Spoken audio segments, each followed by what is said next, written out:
Yoi, what's up guys? Balik lagi sama Mimin di channel kesayangan kita, Mangaku. Kumpulan para wibu yang tidak bau bawang. Hai. Kali ini Mimin bakal lanjutin alur cerita dari manhwa yang berjudul Solo Leveling. Buat yang belum nonton part sebelumnya, bisa nonton dulu part sebelumnya ya guys, biar makin asik nontonnya. Yoi, langsung aja kita masuk ke alur ceritanya. Dan benar saja, wanita cantik ini bernama Cha-hae-in, seorang hunter ranking S yang sempat diincar oleh ayahnya Yojin. Dan Jinwo terus memerhatikannya karena Cha-hae-in memiliki aura mengerikan seperti Gogunhe. Lalu, tiba-tiba Hae-in nengok ke arah Jinwo. Namun, ternyata Jinwo sudah menghilang dari sana. Karena Hae-in merasa ada aura yang besar di sana. Jadi, dia berpikir bahwa itu adalah ketua Gogunhe.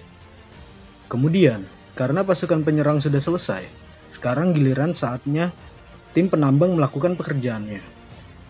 Masuklah mereka ke dalam dungeon tersebut. Dan Jinwo terus menganalisis keadaan dungeon itu, di mana dungeon rank A sangat berbeda dengan dungeon yang pernah dia masuki sebelumnya.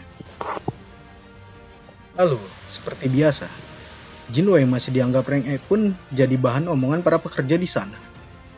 Ini kroco-kroco belum pada tahu aja ya kekuatan aslinya Mamang Jinwo ini. Kemudian, ada seorang pria yang menegur Jinwo untuk menyuruhnya bergegas bekerja. Tapi, ketika Jinwo melihat ke arahnya, pria itu malah ketakutan sendiri. Lalu, Jinwo terlihat sedang berbicara dengan ketua tim tersebut. Dan ketua itu menjelaskan bahwa saat ini bos monsternya belum dikalahkan. Karena kalau bosnya dikalahkan duluan, maka dungeonnya akan tertutup dan mereka tidak akan bisa mengambil mana kristalnya. Jinwo pun bertanya, apa kalian tidak takut apabila bosnya meninggalkan sarangnya dan menyerang kalian? Ketuanya pun menjawab bahwa hal itu sangat jarang terjadi karena dia sudah bekerja lebih dari 3 tahun bersama Guild Hunters. Namun, kalau itu memang terjadi, mereka semua akan mati. Lalu, Jinwo berpikir bahwa tim Guild Hunters sangat baik mengelola dungeon, dan tim penyerangannya pun sangat rapi. Kemudian, Jinwo mulai menambang kristal-kristal di sana. Tapi, semua orang kaget melihat kemampuan Jinwo yang sangat baik saat menambang, dan berpikir bahwa Jinwo bukanlah seorang ranker biasa. Kemudian, waktu beristirahat tiba. Ketua tim tersebut menyuruh Jinwo untuk beristirahat dulu. Namun, Jinwo mengatakan akan terus melakukan pekerjaannya, karena dia sudah makan tadi. Ternyata, maksud dari Jinwo untuk tidak beristirahat adalah untuk melihat sang bos dungeon di sana. Dan segera Jinwo pergi diam-diam ke sarang bos tersebut. Diperlihatkan, bos dungeon itu sangat besar, dan Jinwo berpikir bahwa itu adalah tipe raksasa. Jinwo langsung mengeluarkan daggernya, berencana untuk menyerang bos dungeon tersebut. Lalu, tiba-tiba Jinwo dikagetkan, karena ada suara wanita yang berkata padanya. Wanita itu mengatakan, apa yang sedang Jinwo lakukan? Kemudian, Jinwo dengan refleksnya menjawab, kalau dia sedang tersesat. Ternyata, wanita itu adalah Cha-hae-in. Lalu, Hae-in menjelaskan bahwa ini adalah tempat bos dungeon dan menyuruh Jinwo untuk pergi. Jinwo pun berpikir bahwa Cha-hae-in ini sangat luar biasa karena bisa berada di belakang Jinwo tanpa diketahui Jinwo. Lalu, Hae-in sempat melihat Jinwo memegang senjata. Namun, saat ini di tangan Jinwo sudah tidak ada senjata. Cha-hae-in pun menyuruh Jinwo untuk segera pergi. Karena kalau dia terus di situ, bosnya akan merasa terganggu dan akan menyerangnya. Lalu, Jinwo pun pergi melewati Cha-hae-in yang selalu menutupi hidungnya dengan sapu tangan. Lalu, Cha-hae-in tiba-tiba membuka sapu tangannya dan menyuruh Jinwo untuk berhenti. Ternyata, Cha-hae-in ini mengendus-ngendus Jinwo. Wah anjir, menang banyak ini Mamang Jinwo. Kampret, mana cantik pisan ini cewek. Setelah itu, Cha-hae-in mukanya memerah dan berkata dalam hati bahwa Jinwo tidak memiliki bau. lalu mengatakan pada Jinwo, "Apa Jinwo seorang hunter?" Jinwo pun bertanya, "Apakah ada masalah?" Tanpa menjawab, Hain langsung melihat ID card milik Jinwo. Kemudian, Chahain menyuruh Jinwo untuk segera pergi. Chahain pun memikirkan perihal bau Jinwo, di mana rank Jinwo yang terlalu rendah sehingga membuat Chahain tidak dapat mencium baunya. Bahkan, Chahain bilang, bukan hanya bau, malah Jinwo wangi. Wah, kampret. Satu lagi kena pesonanya Mamang Jinwo yang ngap, sialan. Lalu, Jinwo kembali pada tim penambang. Jinwo pun menceritakan bahwa dia tersesat dan akhirnya bertemu dengan Chahain. Semua orang pun pada iri karena Jinwo dapat bertemu dengan Chahain. Lalu, ada pria yang mengatakan bahwa Hunter Cha suka mencium bau Hunter. Dan katanya, bau Hunter itu bau yang buruk. Jadi, Jinwo menyimpulkan kenapa tadi Chahain menciumnya. Dan mengapa dia selalu memakai sapu tangan untuk menutupi hidungnya. Lalu, panel berpindah pada Yojin yang sedang berbicara dengan seseorang. Diketahui, wanita ini bernama Yu Soo-hyun. Soo-hyun ini adalah sepupu Yojin. Yojin menceritakan perihal negosiasinya dengan ayahnya yang sudah lancar dan selesai. Soo-hyun pun bertanya, apakah Yojin akan menjadi guildmaster? Namun, Yojin berkata bahwa dia butuh bantuan dari Jinwo. Namun, Jinwo tak kunjung dapat dihubungi, membuat Yojin frustasi. Lalu, Soo-hyun langsung mengambil HP milik Yojin dan akan menghubungi Jinwo langsung. Nyata, teleponnya terhubung dengan Jinwo. Lalu, Jinwo menanyakan perihal negosiasinya dengan ayahnya bagaimana. Yojin pun berkata bahwa dia ingin membicarakan hal itu langsung dan mengajak Jinwo untuk bertemu. Jinwo pun mengiyakan ajakan Yojin. Kemudian, kita berpindah lagi pada sosok Ciwe yang sedang menelpon seseorang. Diketahui bahwa Ciwe ini adalah Chahain yang sedang mencari informasi tentang Jinwo. Wah, beneran ini Jinwo udah bikin baper anak orang. Lalu, orang yang ditelepon Chahain berkata bahwa hunter yang dimaksud Chahain adalah hunter yang sudah membuat Master Choi Jong-in tertarik. Diketahui, Choi Jong-in pun meminta informasi mengenai Jinwo padanya. Namun, usaha orang itu sangat sulit untuk mencari informasi tentang Jinwo, karena data diri Jinwo sudah diamankan oleh pihak asosiasi hunter. Sontak, hal itu membuat Chahain semakin penasaran, karena tidak pernah ada sejarahnya hunter rank rendah yang dirahasiakan pihak asosiasi hunter. Dan Chahain meyakini bahwa ada sesuatu yang tidak beres. Kemudian, dia lanjut rebahan. Anjir, bikin salfok aja nih cewek. Lalu, Chahain berkata dalam hati, dari semua hunter yang dia temui, kenapa hanya Jinwo yang berbeda? Dan Jinwo lah yang pertama, yang memiliki bau yang wangi. Bener aja kan kampret si Jinwo, udah bikin baper anak orang. Lalu, kita berpindah lagi pada MC kesayangan kita, di mana Jinwo sedang melakukan pekerjaan, menjadi penambang lagi. Namun, dia kepikiran oleh Juhe yang menyuruhnya jangan terluka lagi. Iya, apa kabarnya ya ngap si Juhe sekarang? Kemudian, tiba-tiba ada seorang hunter yang meminta seseorang untuk bergabung dalam tim penyerangan. Namun, tidak untuk bertarung, melainkan untuk membawa peralatan mereka.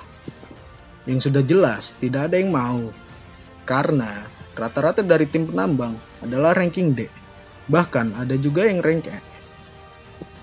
Sedangkan dungeon ini ada di ranking A. Mereka tidak mau mati sia-sia karena itu. Lalu, tiba-tiba ada yang mengajukan dirinya untuk bergabung tim penyerangan. Yoi, siapa lagi kalau bukan Jinwo yang ngap? Sontak hal itu membuat anggota tim penambang kaget semua. Karena mereka taunya Jinwo adalah hunter ranking E. Lalu berkenalanlah Jinwo dengan tim penyerang itu.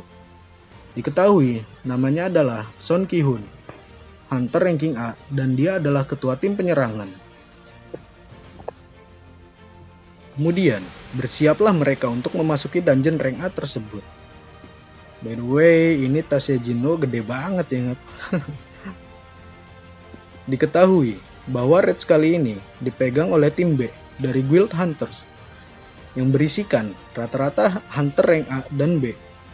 Namun, sebelum Jinwo masuk, Jinwo merasa bahwa gate ini tidak seperti biasanya. Jinwo merasakan perasaan yang sama seperti di raid gate lalu. Dan masuklah mereka ke dalam dungeon tersebut, di mana Jinwo kini sedang berbicara dengan seorang Ciwi. Ciwi itu mengatakan bahwa tidak perlu khawatir, karena mereka memiliki hunter yang berpengalaman. Dan terus ke Jinwo bahwa Jinwo harus tetap pada posisinya, karena tim penyerang akan selalu membackup dirinya. Lalu, tiba-tiba mereka merasakan ada sesuatu di depannya. Dan ternyata, datang sebuah serangan dadakan dari para monster serigala. Kemudian, mereka langsung melawan balik serigala-serigala itu. Dan akhirnya, terbantai semua serigala di sana. Namun, mereka terkejut. Mengapa ada serigala di dungeon rank A? Yang seharusnya serigala adalah monster rank C. Lalu, Jinwo mengatakan bahwa ada sesuatu yang memelihara serigala itu. Dan Ki-hun berpendapat, berarti di dalam dungeon ini ada sesuatu yang membiarkan serigala hidup untuk dijadikan anjing peliharaannya. Dan benar saja, tiba-tiba muncul sesosok monster dalam kegelapan. Dan terlihat, Ki-hun sangat ketakutan melihat monster tersebut. Ternyata, monster itu adalah High Orc. Tanpa basa-basi, High Orc itu langsung menyerang dengan melemparkan tombak ke arah Ki-hun. Beruntungnya, Ki-hun masih dapat menahan serangannya dengan tameng miliknya. Tapi, tameng milik Ki-hun sampai dibuat hancur karena efek serangan tadi. Belum sempat berpikir, tiba-tiba High Orc itu langsung menyerang para pasukan hunter itu. Dan semua tim langsung bersiap untuk bertempur. Namun, kekuatan High Orc ini sangatlah luar biasa. Sampai serangan para hunter ini tidak mempan terhadapnya. Lalu, ada seorang penyihir yang akan mensummon monster. Tapi, dia hanya bisa mensummon 2 makhluk saja dalam sekali serang. Dan dia tidak bisa menggunakan sihir lagi setelah menggunakan teknik summon itu. Terlihat di sini, pasukan hunter sangat dirugikan, karena kekuatan dan jumlah mereka tidak sepadan dengan High Orc ini. Untuk menumbangkan satu orc saja, mereka sangat kesulitan. Apalagi, kini High Orc itu ada 22. Sedangkan pasukan hunter hanya 17 orang. Dan ada seseorang yang tertebas orc tersebut hingga membuat tangannya putus. Beruntungnya, masih ada healer yang mampu menyembuhkan tangannya yang putus itu. Namun, tepat di depan healer tersebut, sudah ada orc yang ingin menyerangnya. Lalu, saat genting seperti ini, tentu saja MC ganteng kita langsung bergerak dan menahan serangan orc tersebut. Dan langsung membunuh orc itu. Namun, healer tersebut malah kebingungan dengan apa yang terjadi. Karena dia sendiri tidak melihat adanya serangan ke orc itu. Ki-hun juga merasa ada yang aneh dengan pertarungannya. Karena saat ini hunter jadi mendominasi pertarungan. Padahal sebelumnya para orc lah yang lebih unggul. Ternyata itulah Jinwo yang diam-diam menyerang para orc menggunakan skill stealth. Sampai para hunter tidak menyadari kalau di balik ini adalah bantuan dari Jinwo. Dan terlihat setelah Jinwo melemahkan para orc itu, pasukan hunter kini jadi lebih mudah mengalahkan para orc itu. Dan Jinwo ternyata bisa menaikkan levelnya hanya dengan membantu para hunter itu. Lalu, terlihat para hunter yang berhasil mengalahkan semua High Orc itu. Namun, ada seseorang yang mencurigai aksi Jinwo tadi. Dia menyadari bahwa Jinwo sudah membantu mereka. Lalu, wanita healer itu menceritakan tragedi yang tadi dia hampir mati pada Ki-hun. Dia mengatakan kalau tadi dia hampir ditebas oleh High Orc. Namun, tiba-tiba High Orc itu tertebas dan mati. Dan Ki-hun juga merasakan ada yang aneh tadi. Ki-hun pun mengira bahwa itu ulah para penyihir menyerang Haikor itu menggunakan sihirnya. Dan Ki-hun menanyakan pada salah satu penyihir di timnya, yaitu Gina. Namun, Gina mengatakan kalau itu tidak mungkin ia lakukan. Lalu, ada seseorang yang mengatakan pada Ki-hun, apakah mereka akan melanjutkannya atau tidak. Dan mereka mengatakan bahwa terlalu berbahaya apabila harus melanjutkannya, dan menyarankan untuk kembali dan melapor pada ketua atau wakil ketua dulu. Ki-hun pun bingung karena ini pertama kalinya dia memimpin tim penyerangan. Dan kalau dia berhasil, dia akan diangkat secara resmi jadi ketua tim B.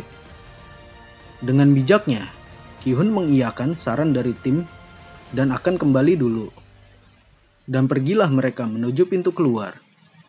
Namun, mereka dibuat terkejut karena pintu masuknya ditahan oleh sihir tingkat tinggi.